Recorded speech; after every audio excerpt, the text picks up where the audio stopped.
November. The next day at school, I told Savannah I had eaten some really bad Halloween candy and gotten sick, which is why I went home early from her party, and she believed me. There was actually a stomach bug going around, so it was a good lie. Okay. I told her that I had a crush on someone else and that wasn't Julian, so she would leave me alone about that and hopefully spread the word to Julian that I was not interested. She, of course, wanted to know who I had a crush on, and I told her it was just a secret.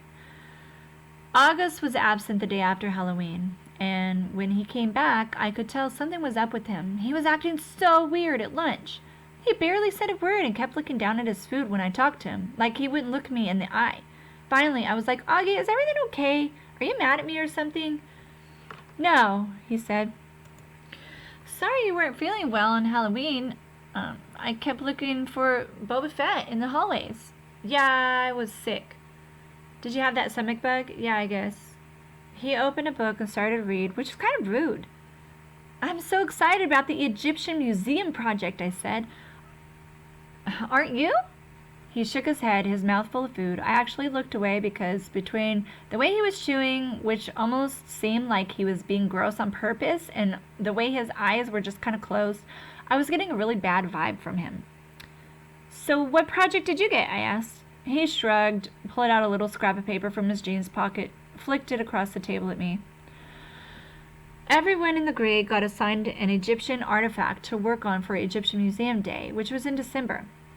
The teachers wrote all the assignments down on tiny scraps of paper, which they put into a fishbowl, and then all the kids in the grade took turns picking the papers out of the fishbowl in the assembly. So I unfolded Augie's little slip of paper. Oh, cool, I said, maybe a little overexcited because I was trying to get him psyched up. You got the step pyramid of Sakura. I know, he said. I got Anubis, the god of the afterlife. The one with the dog head? It's actually a jackal head, I corrected him.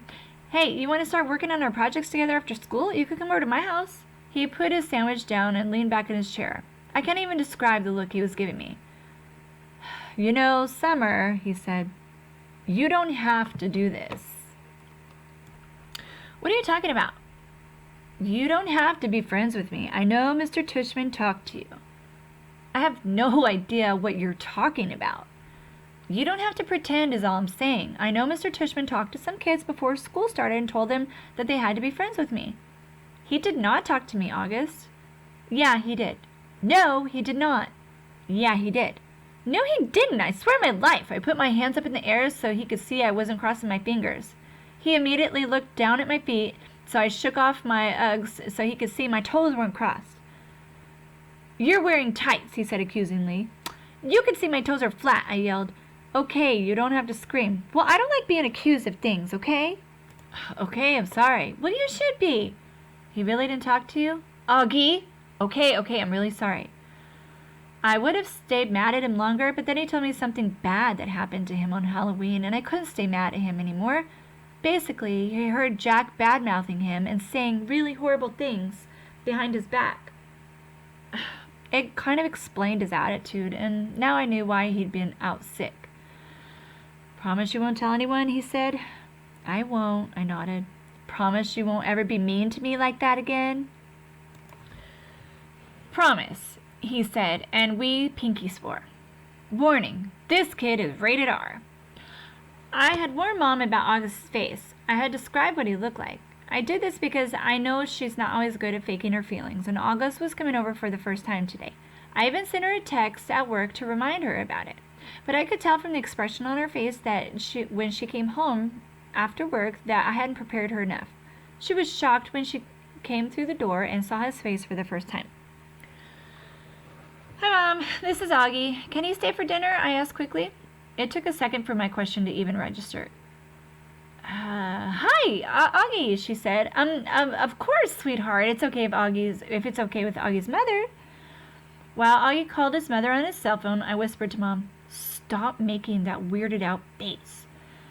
And she had that look like when she's watching the news and some horrific event has happened. She nodded quickly, like she hadn't realized she was making a face, and was really nice and normal to Augie afterward. After a while, Augie and I got tired of working on our projects and we went to hang out in the living room. Augie was looking at the pictures on the mantel, and he saw a picture of me and Daddy. "Is that your dad?" he said. "Yeah, I didn't know where you were, well, what's the word? Biracial." "Oh, right, yeah, that's the word." "Yeah." He looked at the picture again. "Are your parents divorced? I've never seen him at the drop-off or anything." "Oh, no," I said. "He is a platoon sergeant. He died a few years ago." "Whoa, I didn't know that." "Yeah," I nodded, head and handing him a picture of my dad in his uniform. "Wow, look at all those medals." "Yeah, he was pretty awesome." "Wow, Summer, I'm sorry. Yeah, it sucks. I miss him a lot." "Yeah, wow." He nodded, handing me back the picture. "Have you ever known anyone who died?" I asked him. "Just my grandmother. I don't even remember her." "That's too bad," Augie nodded. "You ever wonder what happens to people when they die?" I asked. He shrugged. "Not really. I mean, I guess they go to heaven. That's where my grands went." "I think about it a lot," I said. "I think when people die, their souls go to heaven just for a little while. Like, that's where they see their old friends and stuff and kind of catch up on old times. But then I actually think their souls start thinking about their lives on Earth, like if they were good or bad or whatever. And then I think they get born again as brand new babies in the world." "And why would they want to do that?" Because they get another chance to get it right, I guess," I answered. "And their souls get a chance to have like a do-over." He thought about what I was saying and then nodded. "Yeah, kind of like when you get a makeup test," he said. "Right. But they don't come back looking the same," he said. "I mean, they look completely different when they come back, right?" "Oh, yeah," I answered. "And your soul stays the same, but everything else is different." "Hey, I like that," he said, nodding a lot. "I really like that, Summer. That means in my next life, I won't be stuck with this face." He pointed to his face, and when he said that, he batted his eyes, which made me laugh. "I guess not," I shrugged. "Hey, I might even be handsome," he said, smiling. "That would be so awesome, wouldn't it? I could come back as this really good-looking dude and be super buff and super tall." I laughed again. He was such a good sport about himself. That's one of the things I like most about Augie. "Hey, Augie, can I ask you a question?" "Yeah," he said, like he knew exactly what I wanted to ask. I hesitated. I've been wanting to ask him this for a while, but I always lost the guts to ask. "What?" he said. "You know, you want to know what's wrong with my face." "Yeah, I guess. Is it okay for me to ask?" He shrugged. I was so relieved that he didn't seem mad or sad. "Yeah, it's no big deal," he said casually. "The main thing I have is called mandibulofacial dysostosis, which took me forever to learn how to pronounce, by the way. But I also have this other syndrome thing that I can't even pronounce. And these things kind of just morph together into one big super thing, which is so rare that they don't even name for it. I mean, I don't want to brag or anything, but I'm actually considered something of a medical wonder, you know? Hey, there's wonder." He smiled. "That was a joke," he said. "You can laugh." I smiled and shook my head. "You're funny, Augie," I said. "Yes, I am," he said proudly. "I am cool beans."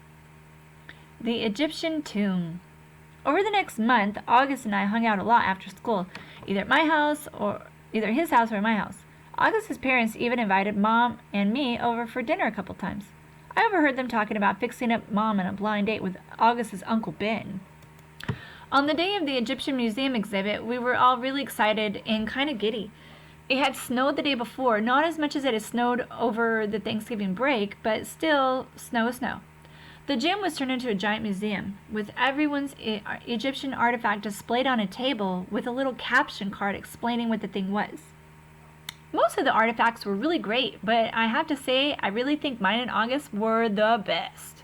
My sculpture of Anubis looked pretty real, and I had even used real gold paint on it.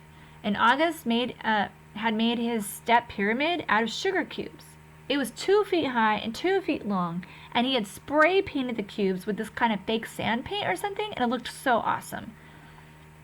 We all dressed up in Egyptian costumes. Some of the kids were Indiana Jones type archaeologists, and some of them dressed up like pharaohs. August and I dressed up like mummies. Our faces were covered except 2 little holes for the eyes and one little hole for the mouth. When the parents showed up, they all lined up in the hallway in front of the gym. And then we were told we could go get our parents, and each kid got to take his or her parent on a flashlight tour of the dark gym, through the dark gym. August and I took our moms around together. We stopped at each exhibit explaining what it was, talking in whispers, answering questions. Since it was dark, we used our flashlights to illuminate the artifacts while we were talking. Sometimes for dramatic effect, we would hold the flashlights under our chins while we were explaining something in detail. It was so much fun, hearing all these whispers in the dark, seeing all these lights zigzagging around the dark room. At one point, I went over to get a drink of water at the fountain. I had to take the mummy wrap off my face. "Hey, Summer," said Jack, who came over to talk to me. He was dressed like the man from the mummy. "Cool costume." "Thanks." "Is the other mummy August?" "Yeah." Hey, do you know why August is mad at me?" "Uh-huh," I nodded. Can you tell me?" "Nope." He nodded. He seemed bummed. "I told him I wouldn't tell you," I explained. "It's so weird," he said. "I have no idea why he's mad at me all of a sudden. None. Can you at least give me a hint?" I looked over to where August was across the room talking to our moms. I wasn't about to break my solid oath that I wouldn't tell anyone about what he overheard at Halloween, but I felt bad for Jack. "Bleeding scream," I whispered in his ear, and then I walked away.